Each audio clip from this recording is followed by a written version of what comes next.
Hey guys, so I want to share a little bit of my journey.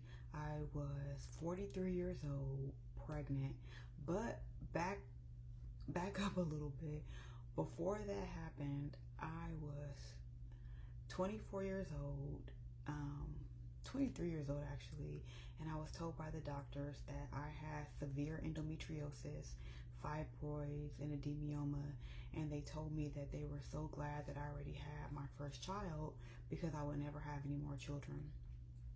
Um, at that time, my husband was really like, okay, we're good with one kid, but I really desired to have another child. And I tell you, it wasn't even 9 months later, I found out that I was pregnant with my second child, which is my daughter. When I was 28 years old, though, the pain was just very severe, very intense, and my doctors recommended that I have a full hysterectomy. And at 28 years old, I'm telling you, I was like, I don't want to do it. I didn't want to put myself through menopause. Um, and I went and got a second opinion, then a third opinion. I found this doctor who told me that he could do like cervical freezing, and they told me that they had just lots of different options that would prevent me from having a full hysterectomy at that time. And time went by. I tried different tests, did different things. Nothing seemed to work. Well, 2020, the Lord started dealing with me about healing. And before then, of course, I believe I have faith. I believe my faith is strong. And just there was just so much happening. We know 2020 COVID, okay? But healing, he just kept dealing with me with healing, finding every scripture I could on healing, writing it down, studying it, praying over it. And then there were so many people who needed healing. And so I would be in agreement and pray with them. And in 2022, the Lord told me that year that that was going to be the year of healing. And I'm telling you, I took that message, I ran with that. And 2022, if you look at a former video I have, it says that this was the year of healing. And it was towards the end of the year. And I'm telling you, I was going through it. I was suffering. And I just was believing God and trusting God despite what it looked like. And you guys can listen to that video if you'd like to.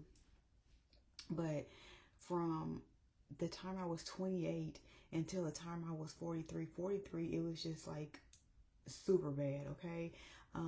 The endometriosis, the fibroids, I had bleeding that was ridiculous. Sometimes, ladies, I would have clots that would be like the size of my fist. And I told my doctor once, and he's like, that's almost impossible to have. It's like you're almost pushing out a fibroid. And he's like, that's very dangerous. But that's what was happening to me.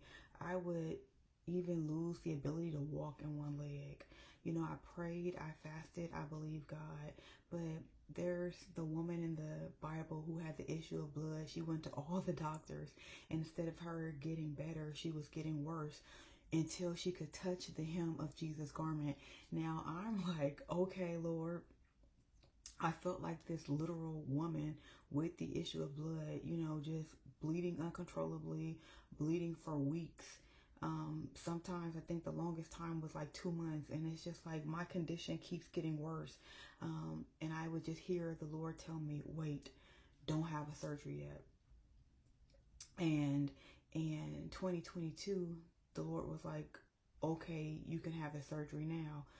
But if I go back a little bit, prior to that, one of my doctors told me, you have lesions, which are tumors, and they're growing outside of your body. And I was like, I can feel some things there. And I asked them, were they able to do the hysterectomy at that time? Because, like I said, 15 years prior, they were all about the hysterectomy. But because of COVID, my doctor was just like, if you can just hold on a little while longer, don't get the hysterectomy right now, let's let COVID die down. and let's wait until it's just a little bit safer. And I prayed and I asked God, what should I do? Because I was suffering. My body was in a lot of pain. I just wanted this process to be over. And I heard the Lord just kind of speak to me softly and say, don't let them operate on you. And I'm just like, what do you mean don't let them operate on me? I want this hysterectomy. I'm so tired of this. And ladies, if you're listening to me, you've ever been in a situation, if you suffer from endometriosis or fibroids or PCOS or things of that nature, and you're recommended hysterectomy, and if you can get it, okay, get it. But it's really important to listen to what the Holy Spirit is saying. And so I felt like the Lord was telling me not to do it. A few months later, my doctor left the practice, and actually he had been my doctor for the last 15 years. He was one of my third opinions when I was sticking with him, because we did like a uterine artery embolization. They went through and they cut off the blood supply to a major artery. That way they could keep the fibroids from growing, because I think I had the biggest one was about 13 centimeters, one 8 centimeters and one 5 centimeters. So pretty big, and my stomach, will bulge. And this time I just heard the Lord say, don't let him operate on you, and don't follow him like you did in the past. And I was just like, okay, I want this to be over with. I'm tired of suffering. But I went to see another doctor, and in the same practice that I was in, and I let her know I want the hysterectomy. She was able to pull up my chart and look at everything. And I said, but I do have a lesion that's not exposed to everyone, so if you can kind of check it and see what your recommendation is. And so she says, okay, we're going to put you on the schedule for your hysterectomy, but I'm going to go ahead and do one more biopsy and we'll see what's happening. And so when the biopsy came back, she let me know that she took my hysterectomy off the schedule, and she said, I cannot in good conscience give you this hysterectomy. She said, this tumor is attached inside and outside of your body. She said, had you been operated on 15 years ago and the doctors had not seen your growth, it would have killed you. And she said, if she operated on me and not knowing the extent of that, it could have been life-threatening. And so her recommendation was that I go see a oncologist. And so July 2022, I started my journey with a oncologist, and I was told this was the best doctor. If anybody can perform this doctor could. So I was like, okay, finally I'm going to get this hysterectomy. But you know what? While that was happening, I was tired. I was frustrated. I was getting tired of fighting with my insurance. I was getting the runaround on different treatment plans. And to top it all off, I'm in excruciating pain. I didn't want to keep seeing new doctors, but I knew that God promised me it was the year of healing. And so I said, well, Lord, I had to be specific at that point. And I was just like, I want to be healed. And I didn't know if God was going to heal me on this side of heaven or take me on over to glory. But I knew if the doctors made a mistake, okay. And so when I went to see the oncologist, he looked at me and he was really sorrowful, and he grabbed my hand, and I just thought, okay, what's about to happen? And he said, you know what? I'm sorry. Your case of endometriosis is the worst that I have ever seen. He said, these are things that we only read about in medical books. It's nothing that we've ever experienced. And he says, not only would you need a full hysterectomy, we are also going to have to remove your bladder, your vagina, and your rectum, and there's a possibility we are not going to be able to reconstruct it due to the overgrowth of tumors. And he said if I was just needing two things removed, just the vagina and the bladder, that'd be different, or just the vagina and the rectum. But he said because all three, he wasn't sure how reconstruction would work. And so he let me know that it was a possibility, if he could not reconstruct me, that I would be with a colostomy and your urostomy bag for the rest of my life. And he says, you're 43 years old. These are my recommendations, but it's going to greatly change the way you live. And so I kind of looked at him and I just thought, wow, you know, for some reason it wasn't registering what he was saying. And then he looked at me and he's like, you're smiling. Did you hear what I said? And so he repeated what he said. And you know what? Usually I'm really strong, but I was sad after that. I cried. I called my husband. I was on my way to class at the university, and my husband's like, don't worry about it. It's going to be okay. God's going to work it out.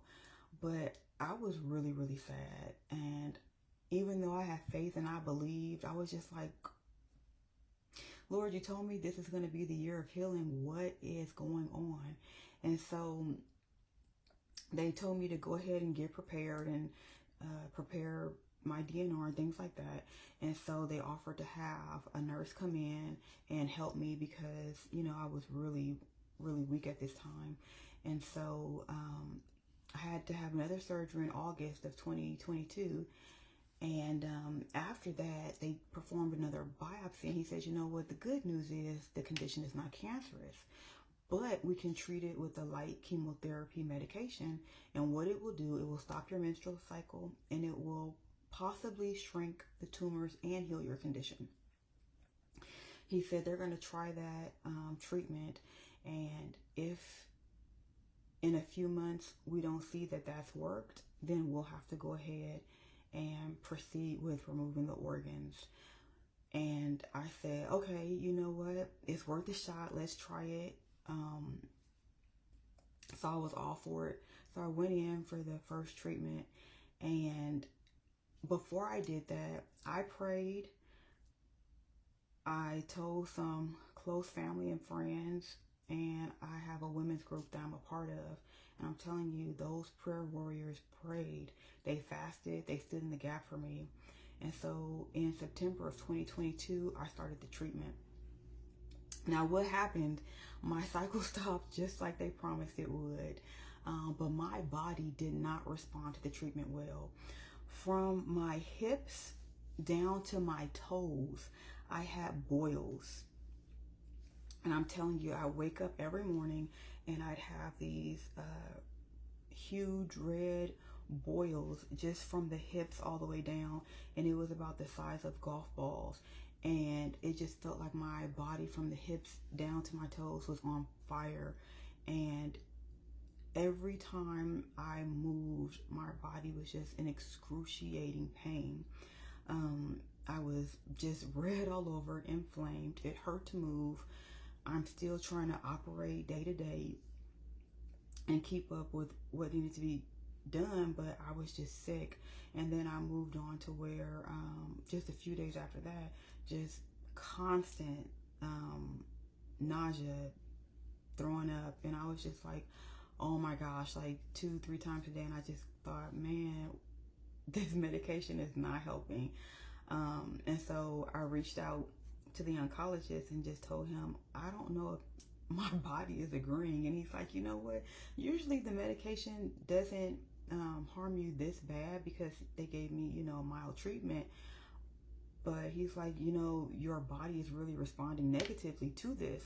And so he says, we're just going to do what we can, have a nurse come to the home and, you know, try to keep you as comfortable as we can. And so about 2 months after that, still sick, still getting boils, but a little more sporadic, but just very sick. And so I had to go in for my, you know, MRIs and CAT scans. And my oncologist called me in and said, you know what, I'm no longer able to see you. I'm going to refer you to someone higher, because your tumors are shrinking, but your uterus is growing. And he says, really right now, we want to go ahead and operate on you, but we don't want to do that until we get a second opinion. And, you know, he's like, I'm the best doctor, but I'm afraid to touch this. And so I said, okay. That's fine. Now, during this time, I was in a executive master's program trying to get my master's in a year instead of like 2 to 5 years. And so I was like, I really cannot afford to be sick right now. I am sick, but I'm trying to keep going. My goal was to have graduated, by May of 2023. And I just felt like I needed to be done by then. And I knew I could push it off if I needed to. But my primary care doctor was just like, there's other surgeries and tests and things that they wanted to run. And I just said, you know what? Right now, I'm so tired of being a guinea pig. Let me just focus on my school. And she's like, you know what? You can do that if you want to, but your life needs to just come to a halt so we can get everything taken care of. And I was just kind of telling her what I've been experiencing, what I've been going through. I needed a break. So that was about November, December. In February, I told my doctor, you know what? I kind of do want to get seen right now. I'm feeling movement. It's probably gas. The medication they had me on went from having me extremely nauseous and regurgitating every day until now I'm super constipated. And so it was late February, and during this time, well, in December, God was telling me, get your rest, you're gonna need it for the next season. So I'm thinking, okay, yes, I'm making a career change. Even though I'm gonna still be in the same field, I'm just changing what I'm doing a little bit. And so I'm like, okay, I'm preparing for that. And with all the treatments I was getting, I was like, okay, that's what get your rest means. Not knowing that when I went to the doctor, later seen beginning of March, I was 7.5 months pregnant. The first thing they said is, no, this is a tumor. We're going to have it removed. Even though they did blood tests, they did an ultrasound. But before the ultrasound, they were like, you know what, based on the blood test, we know this is probably a growth. It's probably cancerous. If it is a baby, be prepared for us to remove it. And they said, we'll give you 2 days to go home, just kind of deal with it and come back. And so in 2 days when I went back, I found out during that ultrasound, I was 7.5 months pregnant. There was a healthy baby boy growing. He was hidden, and the doctors did not see him on previous CT scans. He didn't show up on any MRIs, no blood tests, no ultrasounds. He didn't show up until that moment at 7.5 months pregnant. And so I had to go through numerous testings and just so many different things to make sure that he was going to be healthy, to make sure I was going to be healthy. And the doctor said it was so rare to become pregnant in my condition. Not only did I have this overgrowth of tumors, my fallopian tubes were blocked.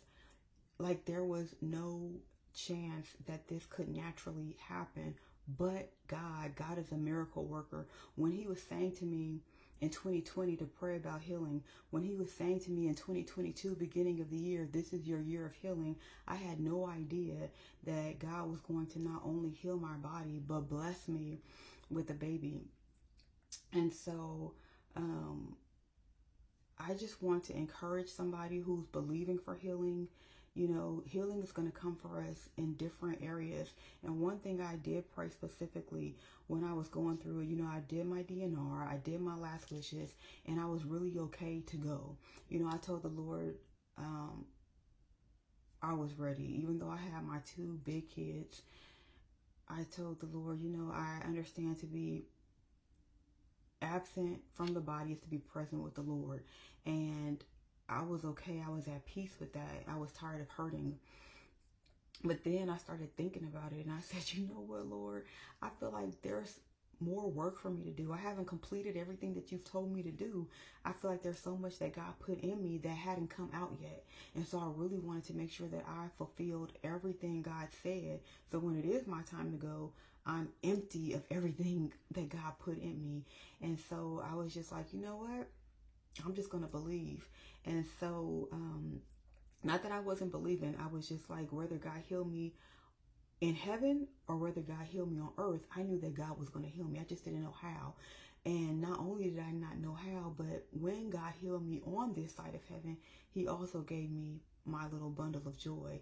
And so at 43 years old, with closed, blocked fallopian tubes, with these tumors. God just did a miracle in my body. And my oncologist and other doctors and specialists I saw said, you know what? What's happening right now, your body is reversing. So pregnancy was reversing all of that negative things that were happening in my body. And it was just a blessing. And even as I just went to the doctor just some months back, and my other follow-ups, they were like, my body, my reproductive system looks brand new. Now I do still have a few more fibroids, but they were just saying like the tumors, the lesions, the overgrowth, like they cannot even see that. They cannot even see where that endometriosis was. And so, I just thank God, because that's a testimony, and I hope that it blesses people. Like I said, I still have some of the fibroids. I do have a lot of scarring, but God healed me. God reversed that pain. I'm no longer in pain every month like I was. And whatever you're believing God for, whatever healing it is, it may not be reproductive health. Because Lord knows I was not at 43 looking to have another child. But I tell you what, I would not trade him at this time in my life for anything. He was a complete surprise. He was completely hidden from the doctors, completely even hidden from me. I was going through so much, I didn't even have any idea. But I'm telling you, God is a miracle worker. My doctors even had to say, some of them who believed in God, but some who didn't, said, this is a medical miracle. And I said, God did this. And they said, we believe that your God did this. And I said, my God did this. He's a healer. You know what? Eyes have not seen, ears have not heard what God has promised for those who love him. And so I just want to encourage somebody, if you are believing and just trusting God for your healing, God specifically would tell me through his spirit, through a still small voice, don't have this surgery, don't do this, get a second opinion. But it's important for you to listen to the Holy Spirit and what he's saying for you to do in this season for your life, because everybody's situation is going to be so different. But I hope this encourages you. I hope this just lets you know that God is still in the miracle making business. Just trust him, just believe him, and just so many doors have just opened. I'm telling you, just healing, and healing will manifest in your life too. So I just wanted to share that. I pray that that's encouraging to someone. And if you're struggling from endometriosis or PCOS or fibroids or adenomyosis or any of those things, I'm praying for you. If you want to drop something down in the comments, even if you've dealt with something similar, but I know that God is a healer. He is not a respecter of persons. What he's done for me, he can do for you. I pray this blesses you. Be blessed.